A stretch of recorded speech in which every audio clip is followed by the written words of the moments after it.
Dos grandes misterios dominan nuestras vidas: el dinero y el amor.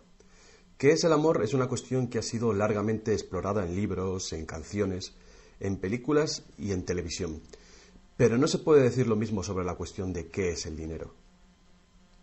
No es de extrañar que las teorías monetarias no hayan generado ninguna película taquillera, pero que ni siquiera se haya mencionado en las escuelas es algo que debe ser analizado con detenimiento. Para muchos de nosotros, saber de dónde procede el dinero puede ayudar a afrontar el mito de la creación del dinero y la emisión del papel moneda. Lo que mucha gente cree es que el dinero lo crea el gobierno. Es cierto, pero solo hasta cierto punto. Estos metales y papeles que generalmente asociamos al dinero son, en realidad, creados por una agencia ligada al gobierno federal, llamada la Casa de la Moneda. Pero la mayor parte del dinero no es creado por ella, sino que lo crean en grandes cantidades cada día corporaciones privadas conocidas como bancos.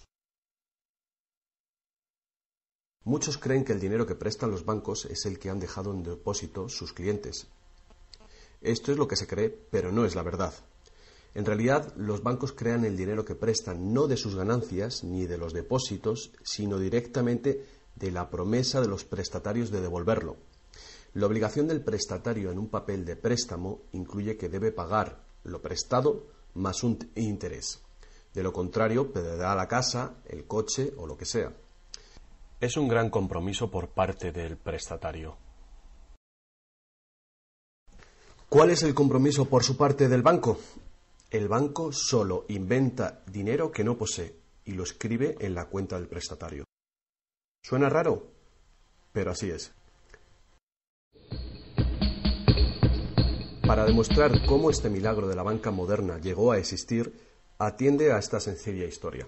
Es el cuento de los Goldsmith. Hace un tiempo, casi cualquier cosa se utilizaba como dinero. Tan solo tenía que ser portable y suficiente gente tenía que tener fe en que después se podría intercambiar por cosas que todo el mundo valorara, como comida, ropa, ollas, conchas, piedras preciosas, semillas de coco, bonitas piedras e incluso plumas. Todas ellas fueron utilizadas como dinero. El oro y la plata eran atractivas, ligeras y fáciles de llevar, así que algunas culturas se especializaron en trabajar estos materiales. Los trabajadores del oro, los Goldsmith, recuerda este nombre, lo pudieron convertir fácilmente en monedas, estandarizando las unidades de oro en función de su peso y de la pureza, hasta certificarlas. Para proteger su oro, los Goldsmith necesitaban una caja fuerte, y pronto sus vecinos llegaron a su casa para pedirles que les alquilaran un espacio donde guardar su dinero y sus joyas.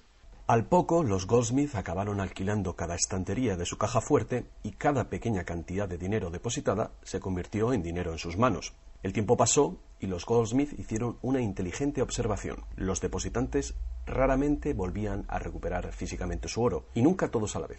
Esto se debía a que usaban los cheques de los Goldsmith para comprar en el mercado como si fuera el propio oro. Este dinero de papel era mucho más eficaz que las pesadas monedas, y la cantidad podía ser simplemente escrita en lugar de la laboriosa una por una de las monedas para cada transacción. Mientras tanto, los Goldsmith crearon otro negocio. Prestaban su oro introduciendo un interés. Al tiempo que su papel moneda empezaba a ser aceptado, los prestatarios comenzaron a pedir sus préstamos en forma de estos cheques en lugar del metal. Su industria se expandió mientras más y más gente les pedía guardar su oro, lo que dio a los Goldsmith una idea todavía mejor. Sabía que muy pocos de sus depositantes sacaban su oro alguna vez, así que los Goldsmith pensaron que también podrían escribir más cheques ahora en función de los cheques del oro que habían dejado los depositantes en su cámara, además del oro de los depositantes que guardaban propiamente. Así, con tal de que devolviese el oro a los depositantes que lo desearan recuperar, nadie se daría cuenta del truco. Lo que no se sabe, no se siente. Y los Goldsmith, ahora más banqueros que artesanos, hicieron un mayor negocio del que podrían haber hecho prestando únicamente su propio dinero. Durante años se hicieron un beneficio secreto fabuloso, con los intereses de los depósitos de todos sus vecinos. Pero ahora que se había hecho una prominente figura en el pueblo, se levantaron sospechas de que estaba gastando el dinero de sus depositantes y amenazaron con sacar todo su oro si Goldsmith no explicaba su repentina riqueza. Al contrario de lo que se podría pensar, esto no afectó a su fortuna. A pesar de la duplicidad patente de su truco, su idea funcionó porque los depositantes no perdieron nada de su oro. Estaba seguro en la cámara de Goldsmith. En vez de sacar su oro, los depositantes acordaron que Goldsmith, ahora convertido en su banquero, debía compartir la fortuna que habían contribuido a crear, otorgándoles un interés por su oro. Esto fue el comienzo de la banca. El banquero pagaba un pequeño interés por el depósito del dinero de otra gente que después prestaba a un interés mayor. La diferencia cubría los costes de operación del banquero y su beneficio. La lógica del sistema parecía sencilla y cubría la necesidad de las personas de crédito. Pero esta no es la manera en la que trabaja la banca hoy en día. El banquero Goldsmith no estaba del todo contento con lo que ganaba después de descontar el interés que pagaba a los depositantes, y la demanda de crédito crecía con fuerza, mientras los europeos se expandían por América. Sus préstamos estaban limitados por la cantidad de oro que permanecía en su caja. Ahí es cuando tuvo una idea todavía mejor. Como nadie sino él sabía cuánto oro había en la caja, podía hacer cheques sobre dinero que ni siquiera existía. Como los prestatarios no iban a retirar su oro con sus cheques al mismo tiempo, ¿cómo iba alguien a darse cuenta de este truco? Esta nueva cara del negocio funcionó muy bien, y el banquero se hizo inmensamente rico con los intereses de un oro que ni siquiera existía. La idea de que el banquero creaba dinero de la nada era demasiado extraordinaria para creerla. Por lo tanto, el fraude no fue descubierto por la gente durante mucho tiempo.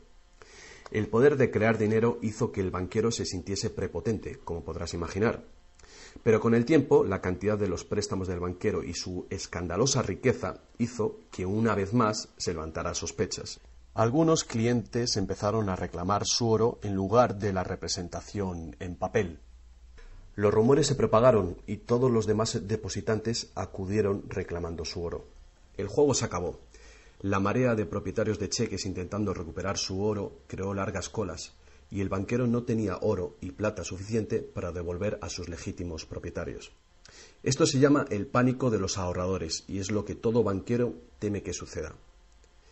Este fenómeno puede suceder en un determinado banco, pero afecta a la confianza del público en todos los demás banqueros. Todo hubiera sido mucho más fácil si, antes que nada, se hubiera prohibido la creación del dinero desde la nada. Pero las grandes cantidades de crédito eran esenciales para la expansión de los países europeos. Así que, en lugar de prohibir esta práctica, fue legalizada y regulada. Así que los banqueros acordaron poner límites a la cantidad de dinero fraccionado que pudieran hacer. El límite sería mucho mayor que el verdadero valor del oro y plata depositados. Lo normal era $9 artificiales por $1 en oro, es decir, real. Estas disposiciones fueron controladas mediante inspecciones por sorpresa. También se acordó que, en caso de un crack financiero, los bancos centrales apoyarían a los locales con inyecciones de dinero en oro. Solo si cracks en diferentes bancos al mismo tiempo se produjeran y la burbuja de créditos del Banco Central explotara, el sistema podría hacerse añicos y destruirse.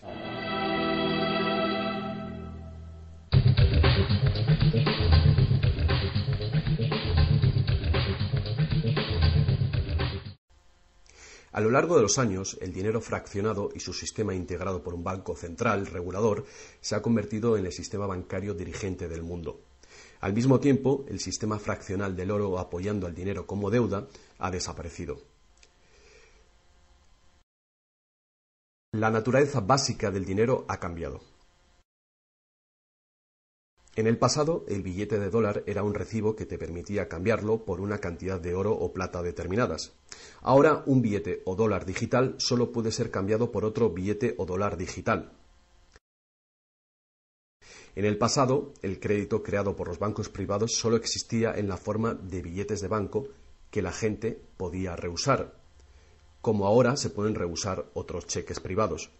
En el presente, el crédito creado por bancos privados está legalmente aprobado que se convierta por dinero de flujo legal, es decir, los dólares, euros o libras que usualmente creemos que es dinero. El dinero de confianza, es decir, el fiat money, es dinero creado por decreto del gobierno, y la ley afirma que el público debe aceptar este dinero para todo tipo de deudas, o si no, los tribunales no considerarán la obligación de pagar esa deuda. Así que ahora la cuestión es, si tanto los bancos como los gobiernos pueden crear dinero, entonces, ¿cuánto dinero existe? Antes, la cantidad total de dinero en existencia estaba limitada por la cantidad y cualidad física de esa cosa usada como dinero. Por ejemplo, para crear dinero en oro o en plata, se debía extraer una cierta cantidad de estos metales de las minas. En el presente, el dinero es literalmente creado como deuda. Se crea nuevo dinero cada vez que una persona toma un préstamo de un banco. Como resultado, el montante total del dinero que puede ser creado solo tiene un límite: el nivel total de la deuda.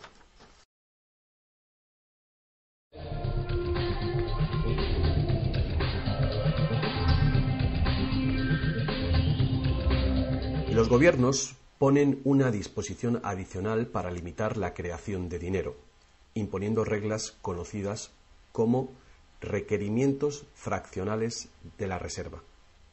Son arbitrarias en su misma esencia. Estos requerimientos varían de un país a otro y de un tiempo a otro. En el pasado se obligaba a los bancos a tener al menos $1 en oro por cada $10 creados. Hoy en día, la proporción ya no tiene relación con el dinero actualmente en depósito, sino con el dinero creado a su vez de la deuda creada sobre el dinero en depósito en el banco.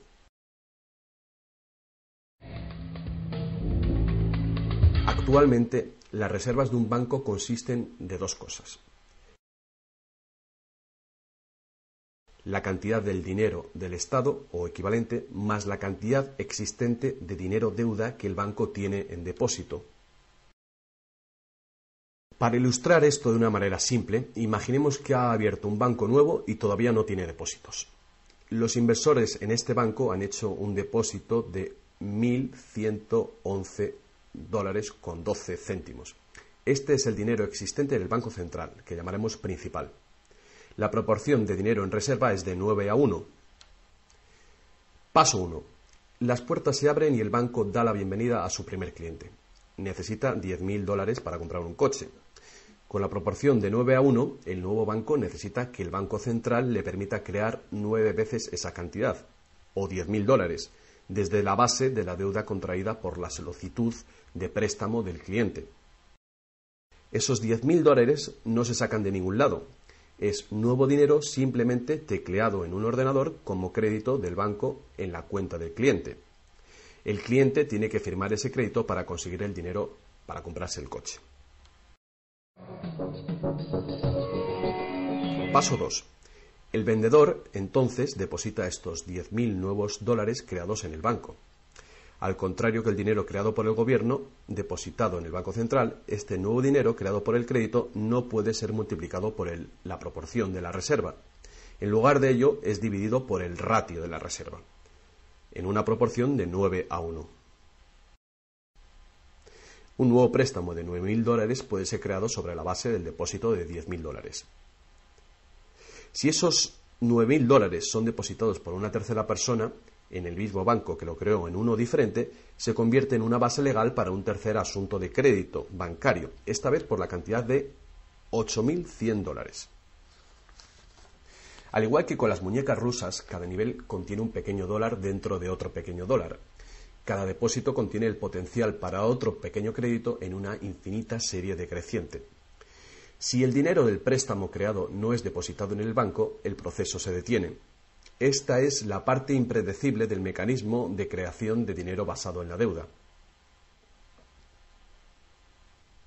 Pero lo más probable es que el nuevo dinero creado en cada paso será depositado en el banco, y el proceso de la proporción de reserva de dinero se repetirá una y otra vez hasta que los $100.000 de nuevo dinero se hayan creado dentro del sistema bancario.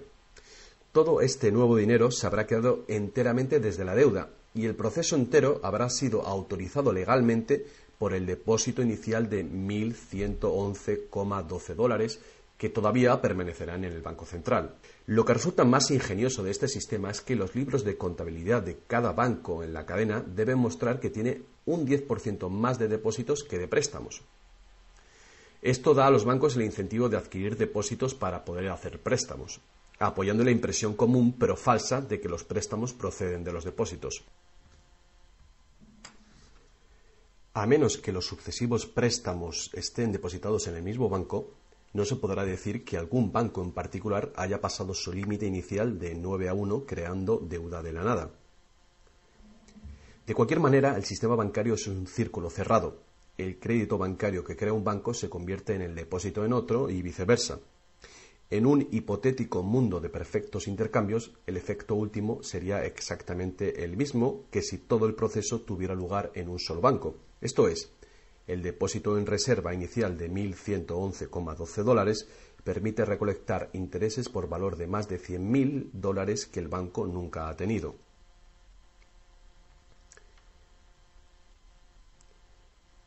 Si esto te resulta extraño, atiende esto.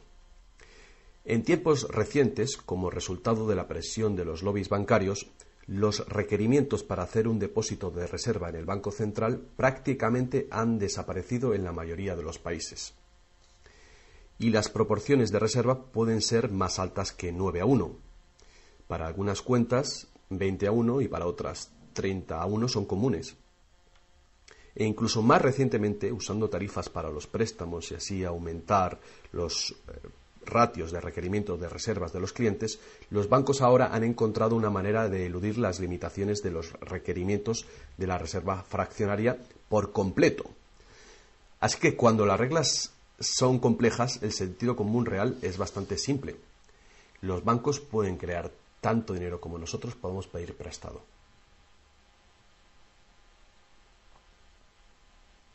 A pesar del interminable proceso de creación de dinero que hemos visto, tan solo alrededor de un 5% es el tipo de dinero creado por la Casa de la Moneda de entre todo el dinero que hay en circulación. Más del 95% de todo el dinero en el mercado hoy ha sido creado por alguien firmando una solicitud de endeudamiento con un banco. Y lo que es más, este dinero bancario de crédito es creado y destruido en grandes cantidades cada día, según se conceden nuevos préstamos y los viejos son pagados.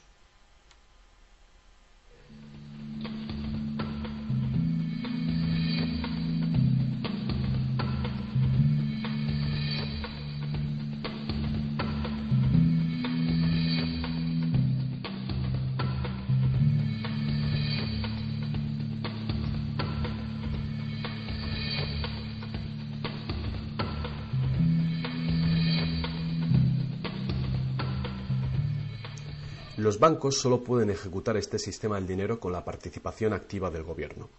Primero, porque los gobiernos emiten leyes de divisas para hacer legal la moneda de confianza nacional, el fiat money. Segundo, porque los gobiernos permiten créditos privados para que sean pagados en esta moneda de curso legal. Y tercero, porque los tribunales estatales dan vigor a las deudas. Por último, los gobiernos aprueban regulaciones para proteger el funcionamiento del sistema monetario y su credibilidad ante el público sin hacer nada para contar a la ciudadanía de dónde procede el dinero. La verdad desnuda es que cuando firmamos la solicitud de una hipoteca o de un préstamo, nuestra firma promete un pago avalado por los bienes que daremos si no conseguimos pagarlo. Y estas son las únicas cosas de verdadero valor envueltas en la transacción. Cualquiera que crea que cumpliremos con la obligación la puede considerar como un bien o valor intercambiable o vendible. Es una deuda y, por lo tanto, una forma de dinero.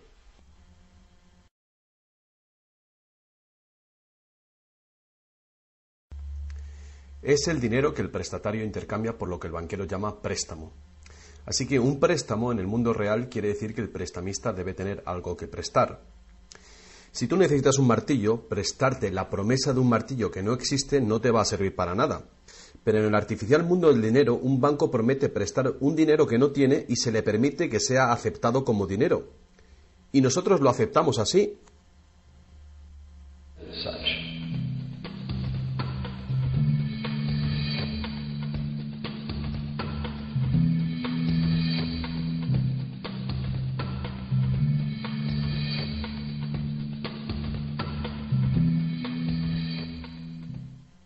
Una vez que el prestatario firma la solicitud de préstamo, el banco lo consigna como una transacción en su ordenador, con unas cuantas claves, escribiendo una deuda del prestatario con el banco. Desde el punto de vista del cliente, se convierte en un préstamo de dinero en su cuenta, porque el gobierno permite que esta deuda del banco con el cliente se convierta en dinero gubernamental de confianza, el fiat money, que todo el mundo tiene que aceptar como dinero. Otra vez, la verdad básica es muy sencilla. Sin el documento que el prestatario firma, el banquero no tendría nada que prestar. ¿Alguna vez te has preguntado cómo todas las instituciones, el gobierno, las corporaciones, los pequeños negocios, las familias, pueden estar todos en deuda al mismo tiempo y por esas cantidades tan astronómicas? ¿Alguna vez te has preguntado cómo puede haber tanto dinero al mismo tiempo para prestar? Bien, ahora ya lo sabes. No lo hay. Los bancos no prestan dinero, simplemente lo crean de las deudas, y esa deuda es potencialmente ilimitada, tanto como la emisión de moneda. Y la situación opuesta también es verdadera. ¿No es asombroso que a pesar de la increíble riqueza de recursos, de innovaciones y productividad que nos rodean, casi todos, desde los gobiernos hasta las compañías y los individuos, estén en graves deudas con los banqueros? Si la gente se parara a pensar cómo esto puede suceder, ¿cómo puede ser que la gente que produce la verdadera riqueza en el mundo estén en deuda con aquellos que únicamente prestan el dinero que representa la riqueza? Todavía más alucinante es que una vez que te das cuenta de que el dinero en realidad es deuda, nos damos cuenta de que si no hubiera deuda, no habría dinero.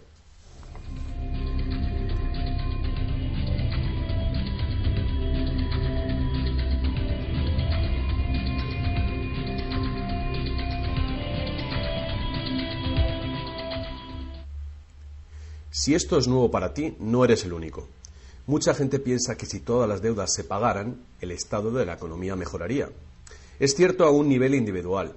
Como tenemos más dinero para gastar cuando dejamos de pagar una deuda, pensamos que si todo el mundo pagara sus deudas, habría más dinero para gastar.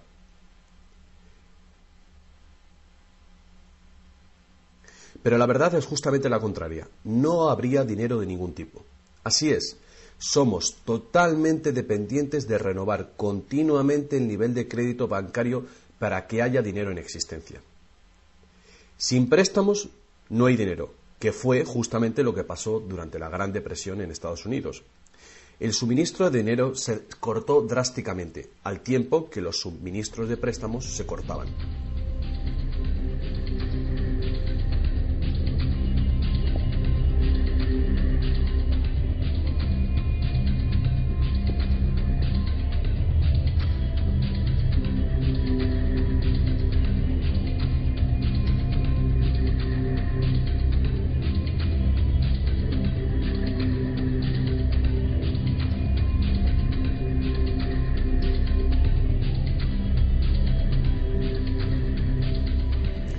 Pero eso no es todo. Los bancos solo crean la cantidad del dinero principal. No crean el dinero con el que pagar los intereses.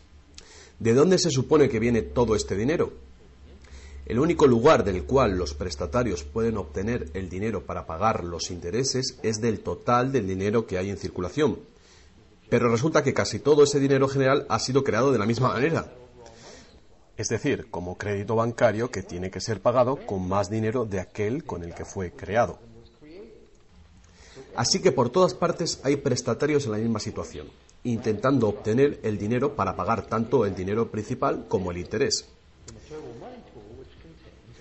Desde un fondo original, la piscina, que solo tiene dinero principal, es claramente imposible para cada uno pagar el dinero principal más los intereses, porque el dinero del interés no existe. Esto se puede expresar con una simple ecuación matemática. El gran problema aquí es que en caso de préstamos de largo plazo como hipotecas y deuda pública, el interés total excede mucho al dinero principal. Así que, a menos que un montón de nuevo dinero sea creado para pagar los intereses, es decir, un gran número de nuevas hipotecas, no podrá funcionar la economía. Para mantener una sociedad que funcione, la proporción de cancelaciones de deudas tiene que ser baja. Así que para conseguir esto, más y más dinero deuda tiene que ser creado para satisfacer la demanda de dinero con el fin de servir el interés de la deuda previa. Pero por supuesto, esto hace que el nivel de la deuda sea todavía mayor y que más intereses tengan que ser pagados, resultando en una escalable e imparable espiral de endeudamiento.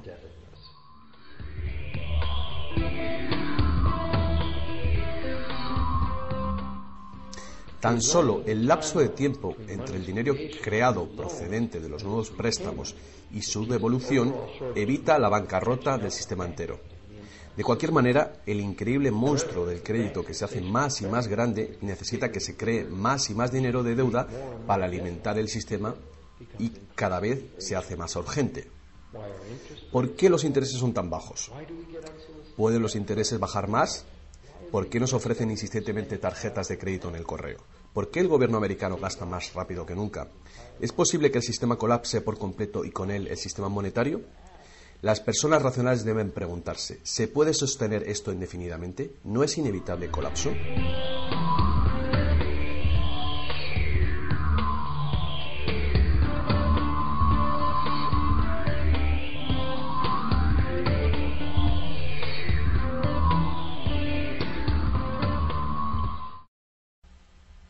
El dinero facilita la producción y el intercambio de bienes. Cuando el suministro de dinero se incrementa, el dinero se convierte progresivamente en menos valioso, a menos que el volumen de intercambios y de suministro de dinero crezcan en la misma proporción. Hasta que nos damos cuenta de esto, cuando escuchamos que la economía crece a un 3% por año, creemos que lo hace en una constante regular, pero no es así. El 3% de este año representa un 3% más de intercambio de bienes y servicios que hace un año, porque es un 3% del nuevo total. En vez de una línea recta como imaginamos sobre las palabras, es una curva exponencial que es cada vez más inclinada. El problema, por supuesto, es que el crecimiento perpetuo de la economía real requiere un perpetuo y escalable uso de los recursos naturales. Más y más cosas tienen que ir desde los recursos naturales hasta los basureros cada año para evitar que el sistema colapse. ¿Qué podemos hacer ante esta terrorífica situación? Una cosa, necesitamos un nuevo concepto del dinero. Es tiempo de que más gente se pregunte a sí misma y a sus gobiernos 4 preguntas muy simples. A lo largo del mundo, los gobiernos piden prestado dinero con interés a los bancos privados. La deuda del gobierno es un componente principal dentro de la deuda total.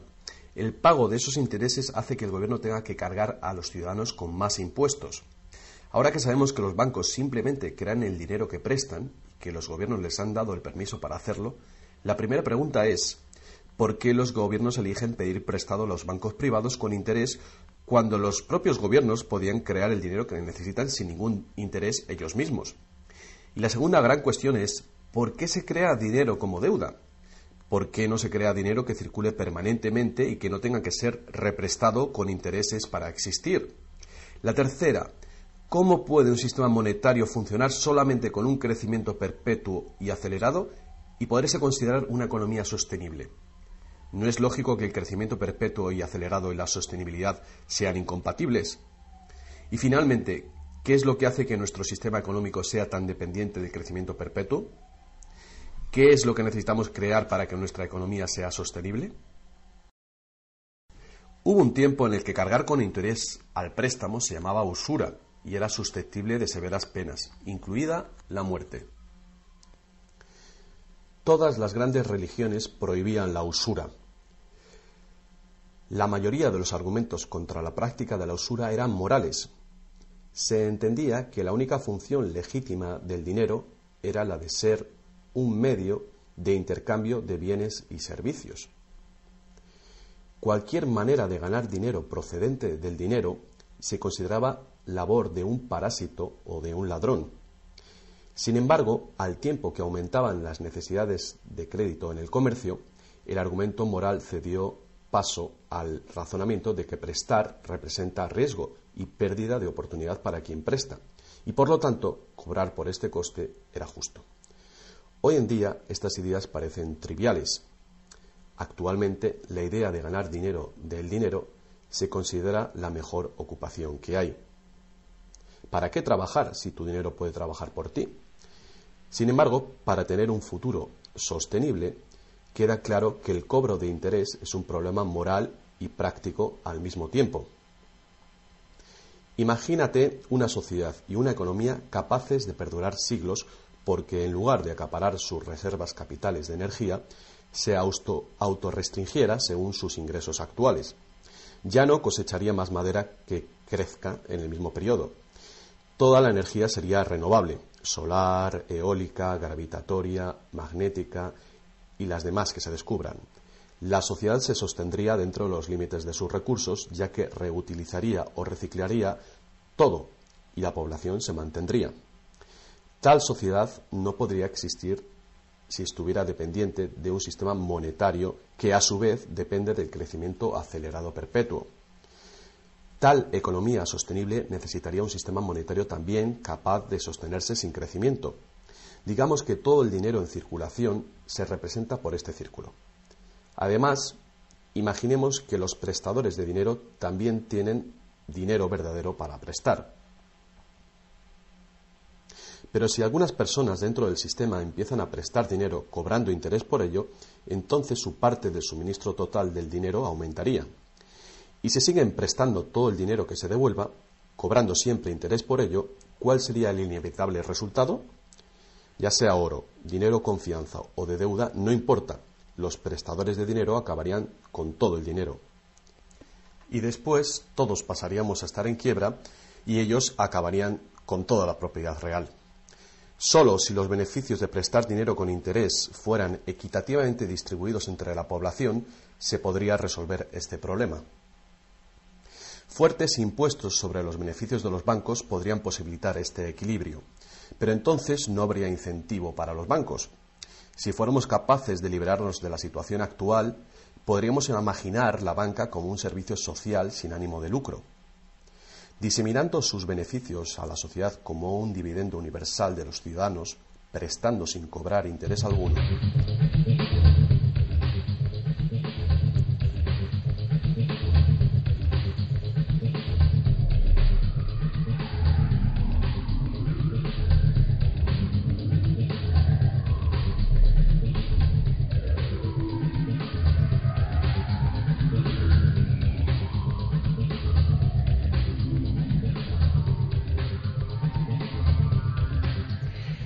Si es la naturaleza fundamental del sistema lo que causa los problemas, correcciones al propio sistema jamás resolverán los problemas.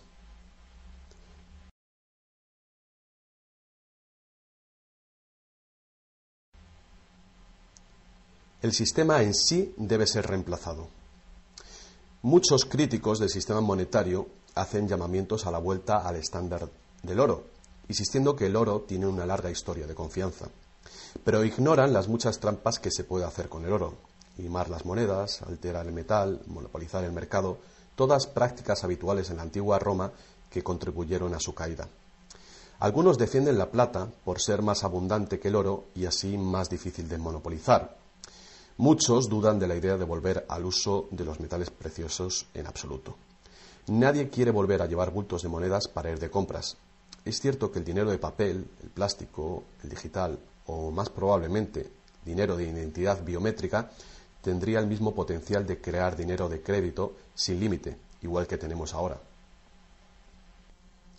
Yendo más allá, si el oro fuera nuevamente la única base legal para el dinero, los que no tengamos oro nos quedaríamos sin dinero.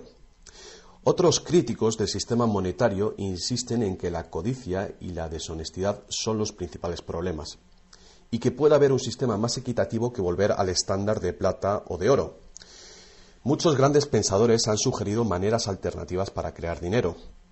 Muchos sistemas de intercambio crean dinero como deuda de la misma manera que hacen los bancos, pero se hace transparentemente y sin cobro de interés. Por ejemplo, un sistema de trueque expresa la deuda como horas de trabajo, considerando el valor de todo trabajo igual y a la par con el dólar, y así permite que la hora de trabajo sea igualada con el precio del dólar de los bienes y servicios. Este tipo de sistema puede organizarlo cualquier persona capaz de gestionar la contabilidad. La preparación ahora de sistemas de trueque a nivel municipal sería prudente en previsión del inminente colapso del sistema actual. La reforma monetaria, al igual que la reforma electoral, es un tema muy polémico. Es una reforma que requiere una voluntad de cambio y de pensar fuera del cubículo habitual. La reforma monetaria, igual que la reforma electoral, no vendrá fácilmente, ya que los más privilegiados por el sistema existente actualmente harán todo lo posible para mantener sus ventajas. Ahora que hemos visto que el dinero es solo una idea y que en realidad el dinero puede ser cualquier cosa que concebimos, os presento un único sistema monetario para tu consideración. Este modelo está basado en sistemas que funcionaron bien en el pasado, sistemas en Inglaterra y en Estados Unidos que fueron destruidos por los banqueros Goldsmith con su sistema de reserva fraccional. Para crear una economía basada en dinero libre de interés, el dinero puede ser creado y gastado por el gobierno creando infraestructuras para la economía, tales como carreteras, puentes, ferrocarriles, puertos y mercados públicos. Este dinero no sería creado como deuda, sino como valor. Este valor serían las infraestructuras que pagaron con ello. Si este nuevo dinero proporciona más comercio, requiriendo su uso, no produciría inflación alguna. En el caso de que los gastos gubernamentales sí causaran devaluación o inflación, habría dos posibilidades para resolverlo. La inflación es equivalente a un impuesto plano sobre el dinero. No importa si el valor del dinero se devalúa en un 20% o si el gobierno nos quita con impuestos un 20%. El efecto en nuestro poder adquisitivo es el mismo.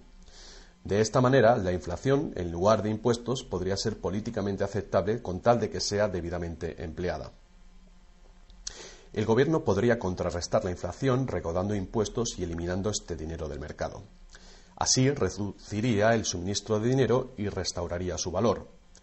Para controlar la deflación, la caída de precios y sueldos, el gobierno sencillamente gastaría más dinero.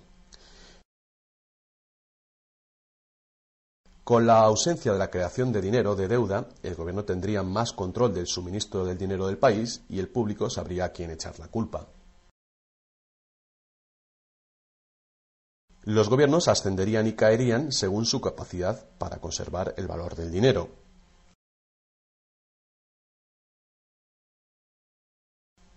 El gobierno dependería de los impuestos como ahora, pero los impuestos llegarían mucho más lejos, ya que ninguna parte de ellos se gastaría en pagar intereses a los banqueros.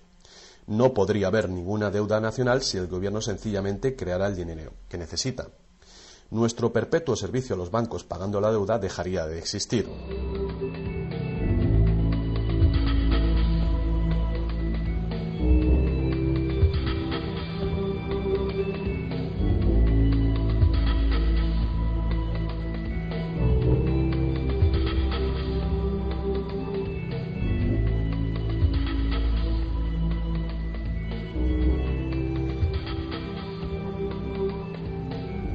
Lo que no nos han enseñado es que democracia y libertad son, de hecho, una forma ingeniosa de dictadura económica.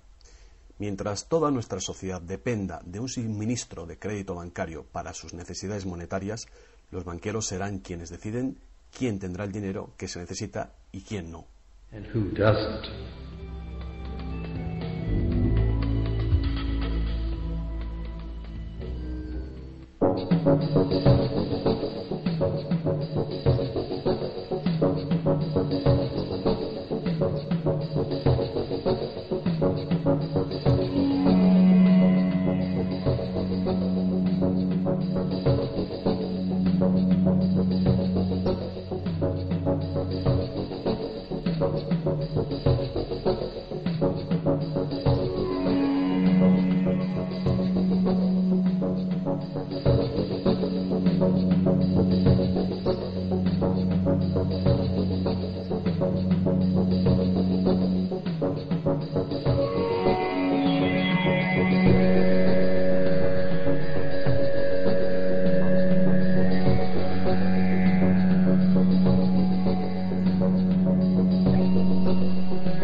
Poca gente hoy en día sabe que la historia de los Estados Unidos ha sido en su mayor parte la lucha por liberarse de los bancos europeos.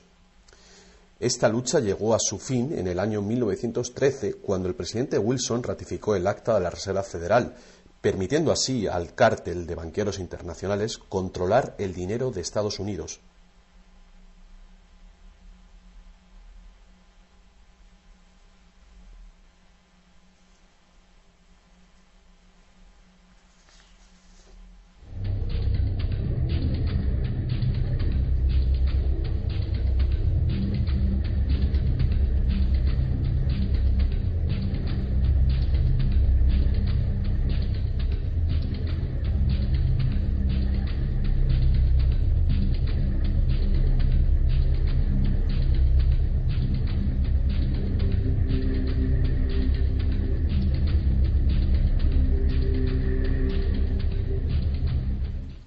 El poder de este sistema está profundamente integrado.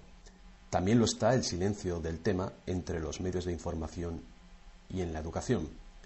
Hace años, un primer ministro canadiense hizo una encuesta entre centenares de personas, no economistas, especialistas altamente formados y personas de a pie. La encuesta reveló que ni un solo encuestado tenía un conocimiento preciso de cómo se crea el dinero.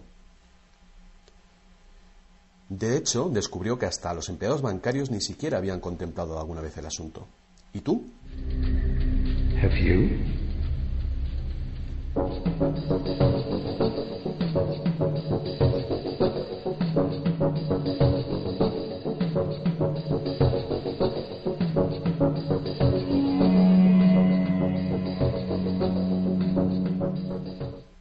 El sistema moderno de dinero como deuda nació hace más de 300 años, cuando un decreto real otorgó al primer Banco de Inglaterra el poder de emitir recibos de oro fraccionales con un modesto porcentaje de 2:1.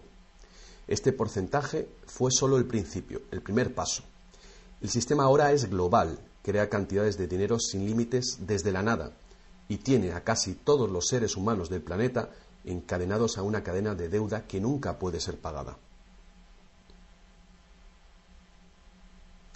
¿Pudo haber ocurrido todo por accidente o es una conspiración?